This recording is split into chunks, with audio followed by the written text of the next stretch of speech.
Hi everyone! Magandang umaga sa inyong lahat dyan. Alam kong busy kayo sa paghahanda ng birthday ni Mother Dear. Gawa ko lang ako ng video na to kasi I just want to greet my mother. Happy birthday!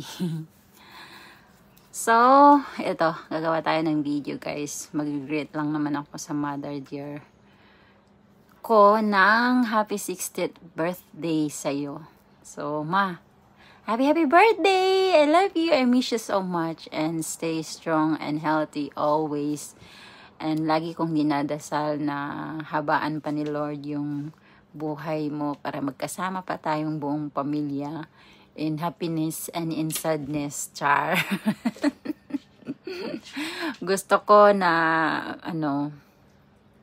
mahaba pa yung buhay mo na magkasama pa tayo. Kung pwede nga forever tayong magkasama sa hirap at ginawa. Char. Thank you, Papa God, kasi may mother ako at father ako sa tabi ko. Char, wala pala kayo sa tabi ko.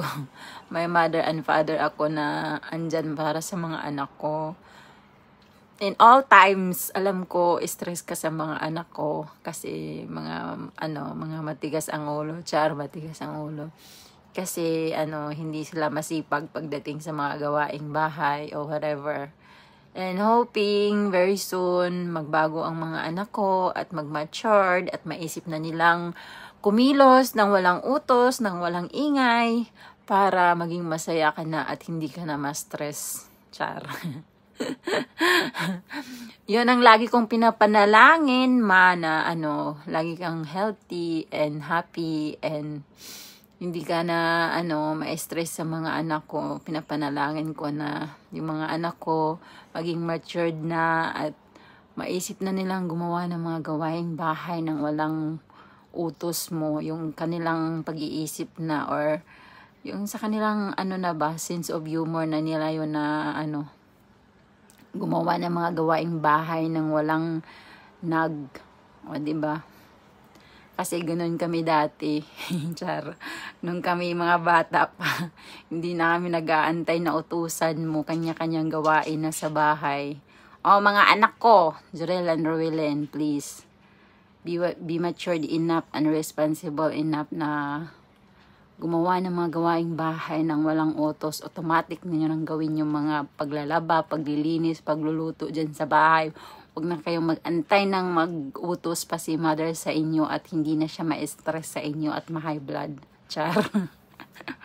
Lagi kasing high blood yung mother ko sa kanila guys kasi matagal magising, mga ganon. Tapos, hindi gumagawa ng gawain pag walang utos. Kaya, alam mo na, yun ang nakakapag-stress kay Mother Dear. Kaya, Mother Dear, huwag ka nang magpa-stress sa sarili mo. Char, relax. Huwag mo lang galitin yung sarili mo dyan. Kung mga anak ko ay hindi makinig sa iyo, ay hayaan mo sila sa buhay nila. Kung malate sila sa pag-aaral nila dahil hindi sila gumising ng maaga, ay hayaan mo silang matuto. Hayaan mo silang magka-experience ng malate para next time maaga na silang gumising. O diba, hindi naman tatandang mga yan pag walang walang leksyon. Kaya dapat din, hayaan mo sila hindi magising. Hindi magising.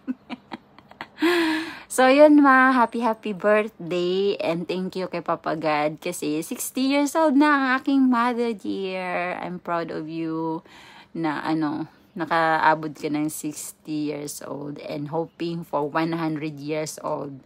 And I'm praying for that long time life para sa iyo, para magkasama pa tayo.